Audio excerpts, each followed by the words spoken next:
Senior coach Brad Murphy with us halfway through the home and away rounds in the BFL. Murph, we're sitting at even 4-4 in the middle of the season. We're sixth on the ladder, which is also in the middle. And what's your assessment of the season so far, Murph?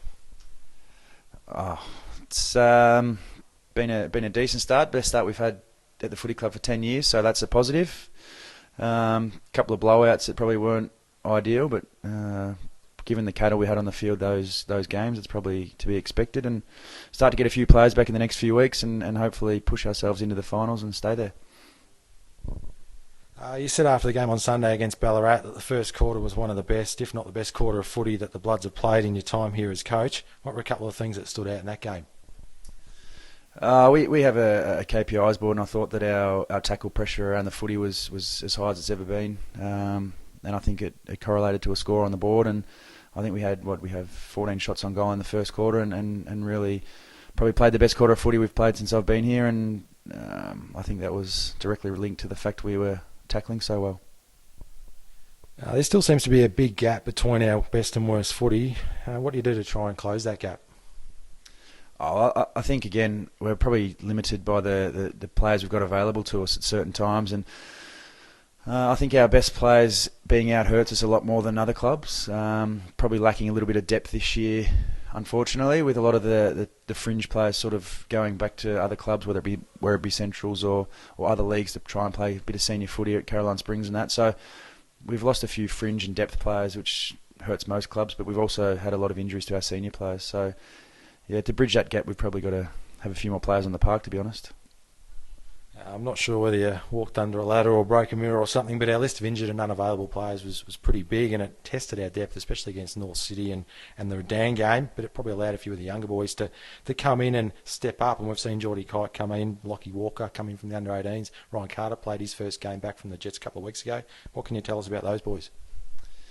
Yeah, just on the injuries, I think you take out 10 senior players of any footy side, I think you're going to struggle. You just look at Essendon in the AFL, they're struggling without their 10 senior players, and that's probably what's hurt us a little bit. You're right, it's given us a chance to blood these young guys, and Lockie Walker played his first game on the weekend, and I've said publicly I think it was his best, probably the best game I've seen a 17-year-old kid play at senior level at local footy, so he was really good. Geordie Kite kicked 3 goals on the weekend and showed that he's going to be a really good player for the footy club for the next 15 years, and Ryan Carter played his first game and did a really good job before he got injured, and they're not the only ones. There's other guys that have been stepping up, but the footy club's in a really good position.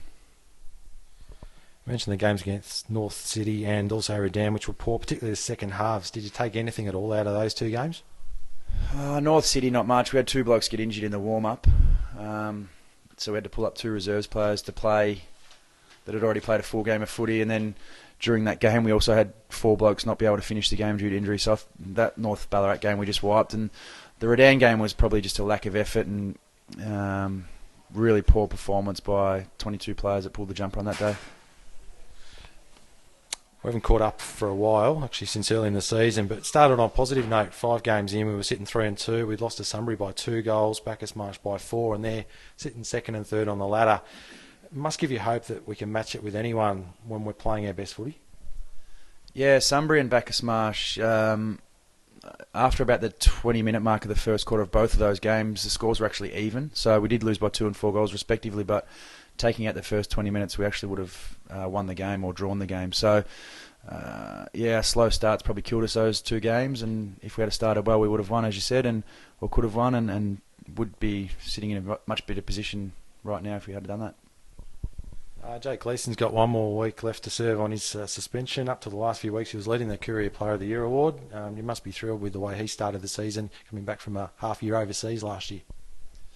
Yeah, I'm thrilled with the way he's going until 2 weeks ago when he decided to belt someone. But no, he's had a fantastic start to the year. He's led from the front. He's had a full pre-season, which is probably the first time in a while he's done that, and his form's really shown. And Jake Gleeson's been probably our best player up until the last couple of weeks, and getting him back next week will be handy. Dylan Sharp back next week will be really handy, and the Jets have got a bye, and so do Northern Blues for the next couple of weeks. So we're going to get some handy players back in the next 2 or 3 weeks.